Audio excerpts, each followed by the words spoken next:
Alright, it's cold in here. I got a jacket on, I got a new mic, and a prototype bracket that is in 2 pieces. So let's first join this together and then test fit it in place and see if my design from my 3D scan actually might work. So let's go. Alright, please excuse the mess. My desk seems to be in a constant state of messy, but we're going to use a plastic welder to whip this thing together.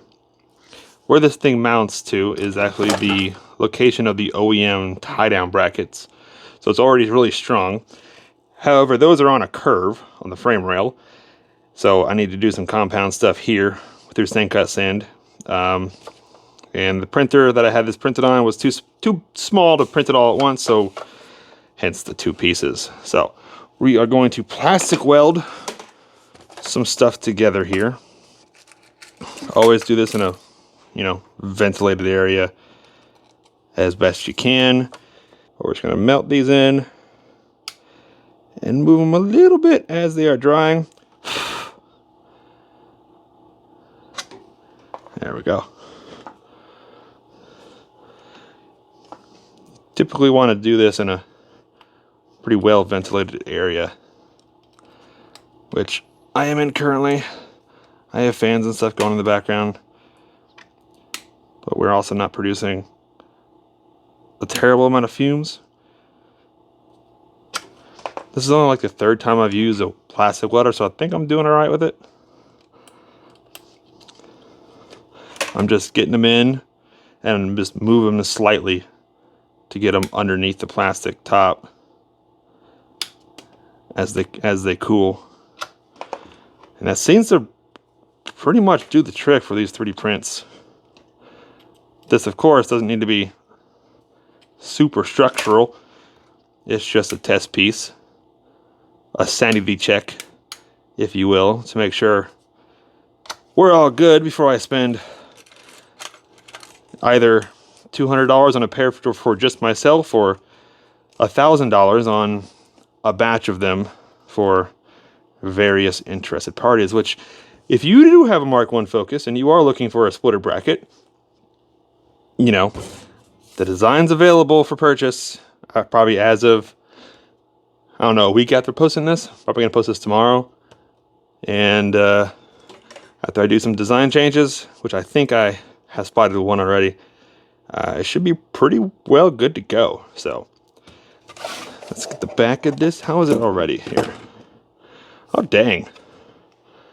That's already pretty freaking solid.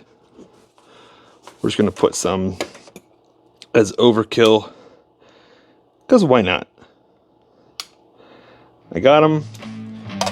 Might as well use them.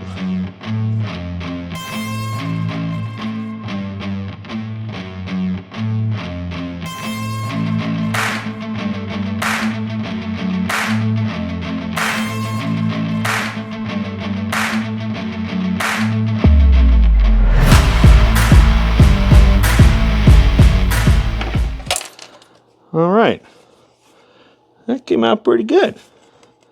Actually, pretty strong. So let's get out of the car and fit her up and see how she fits. Here we are under the driver's side front. You got the frame rail, transmission, catch can, fender, wheel, this whole area here. And as you can see, like I said, these 2 bolts are on a curve such that they want to kind of converge towards each other, which is why one of the holes here has a slot. And if I've measured everything correctly, it should, okay, I see a little bit of an issue already. Our slot's a little bit too far outboard, so we're gonna have to move that in or lengthen it a little bit. But there, all the way seated down, which I'm not sure I can do that with a full mild steel plate, but all the way seated, our bolts in the middle of that slot there. So I'm pretty sure I can either jog the whole thing over like a millimeter and add 2 millimeters to the slot, or just add 3 to the slot. I don't know. Slight tweaking is needed, but overall, that thing fits pretty damn good. That is one of my favorite feelings right there. You see something on paper, you see something on a computer screen, and then you get it in real life, and by golly, if it don't almost perfectly fit, huh?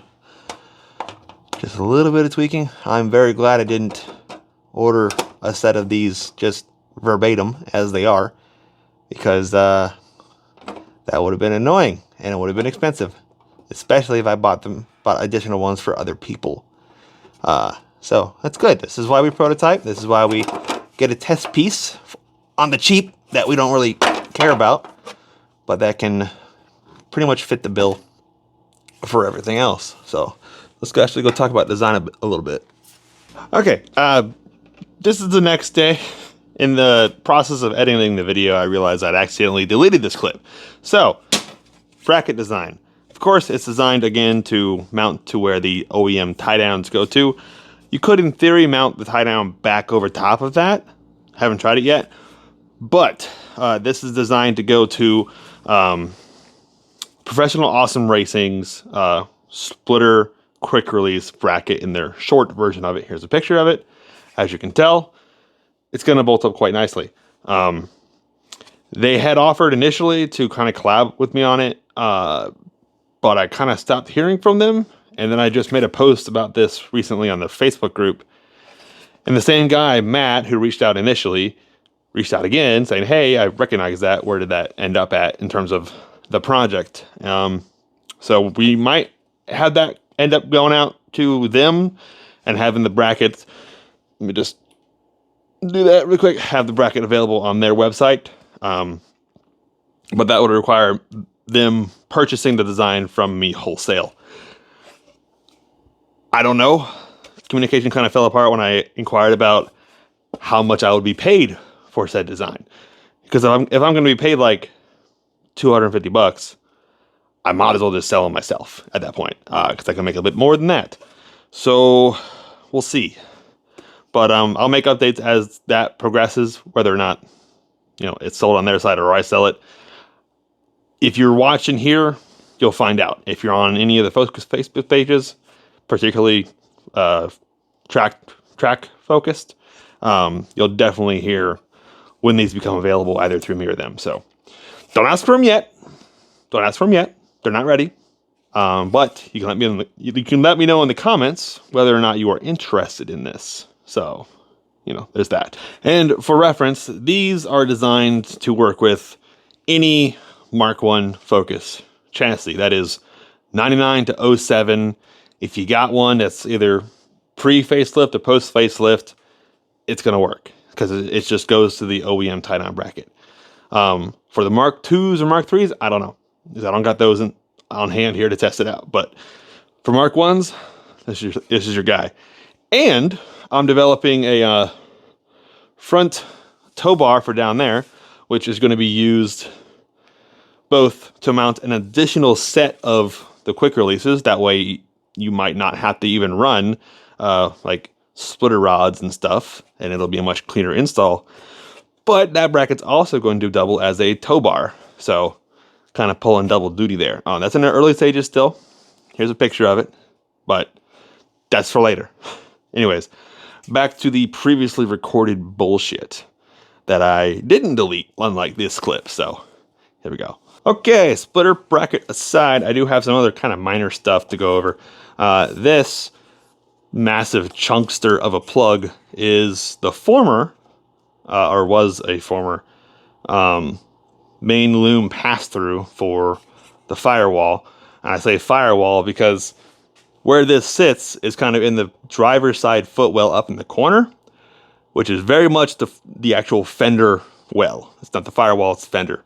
So what my plan is here is to base a design for a 3D printed click-in piece that'll seal and whatnot to give me a few more options in terms of wire pass-through. There's some other stuff I want to add back into the car, namely wheel speed sensors up front, maybe some NOS control, we'll see. Little 50 horsepower in a bottle type deal. But yeah, I'm gonna attack this with a pair of calipers and get a rough design going for something I can just click in and have a a pass-through bulkhead Deutsch plug to just kind of plug into. But that's for a different date. Not super critical right now. I can just put some duct tape over it, and it'll be mostly fine for now. But that's kind of just on the table in terms of stuff to do. Aside from that, if we pan you over here and tilt you down a little bit, I've made more progress on painting the dash. This is on its like third layer of filler, and it's actually coming out quite smooth. There's a piece of hair in it right there I'm seeing. Okay, I didn't paint over that piece. That's just there statically. But I think I'm down to the point of just one quick sand, and we're going to be at the finish I want to then give it some of this automotive interior paint, and we'll be right as rain. And if that doesn't come out how I want it to, I'm just going to flock the dash and be done with it. But let's pan you back up here. That was a actually pretty excellent learning experience in terms of like, you know, working with filler and what to expect and how long to let it sit and dry and whatnot. And to wash it off after you sand it before putting on another coat. And to wash it off like, I don't know, 2 or 3 more times after that. But I think it turned out okay. It's going to turn out okay. So we'll see. Like I said, if it turns out how I want, I'm going to leave it in the matte black. If it doesn't, we're going to flock it and we'll be done with it. If I fuck it up in any way, it's a Mk1 Focus dash. I can get another one, cut it up exactly the same, and no one will know the difference. So we're good. And over in our engine bay here, you can see we still got zip ties holding our oil cooler lines, which I have yet to terminate at the end, up on the main rail here. And I've concocted a fiddly little bullshit plan with which to affix those in a semi-nice looking manner. So I have these plastic axle collars or something like that. It's ABS plastic with some nuts and stuff. I drilled a little hole. I got an M4 nut epoxied to the back of them. I got some dash 6 line holders and a long ass M4 bolt, which I'm getting appropriate length ones for those. But the plan, if I can get this threaded, hold on. Ooh, that's tighter than I thought. Oh, okay, we're gonna have to leave it like that. The plan, though, is I also have some rubber material, adhesive backed rubber material that I'm gonna put there and there, and we're gonna clamp that over the actual cross member in 3 different locations. And that will hold both lines pretty securely in a manner that I can then quickly remove them if I need to. But also have them up and out of the way and not use a fucking zip tie, which I hate using. So, little window into the mind of madness as to how the fuck to make things not look absolute jank, but to make them look like some jank that someone put some thought into. So, you know, there's that.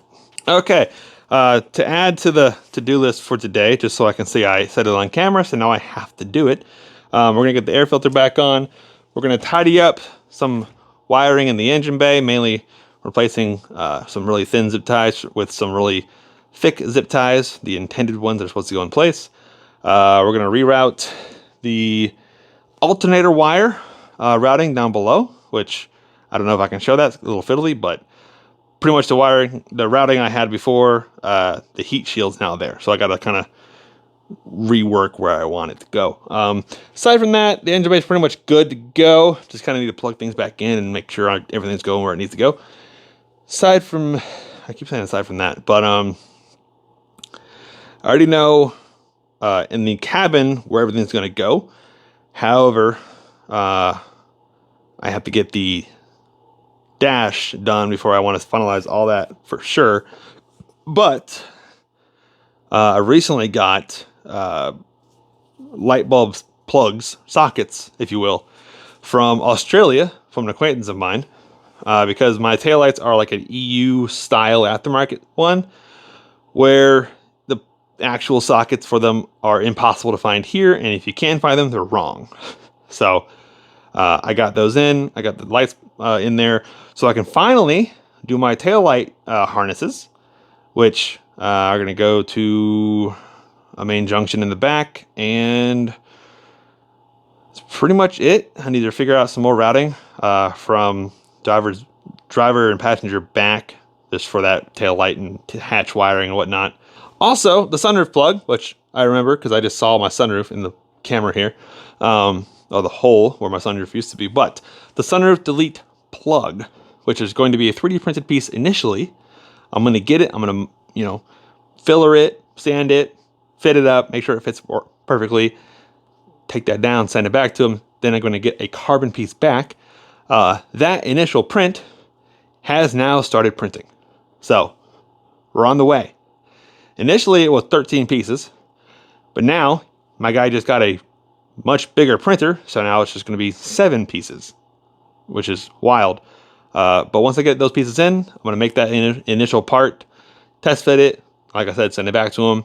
Once I confirm fitment of the initial one, I'll get a second one to have while he works on the carbon version, which might take him kind of a couple months or so, just as he gets backed up sometimes with his carbon projects. But I'm in no rush to get that. I'm just happy I'm gonna freaking plug that hole. So that's the big update with that one.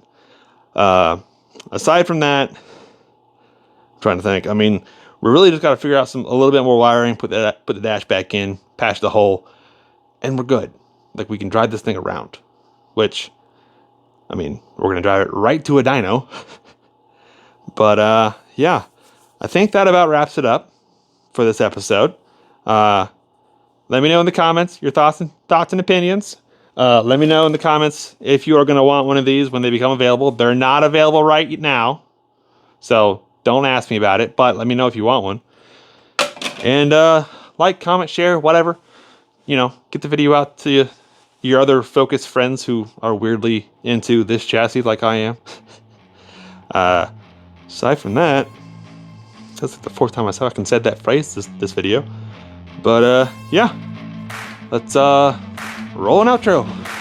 I don't know what to film for the outro. I'm gonna figure it out though.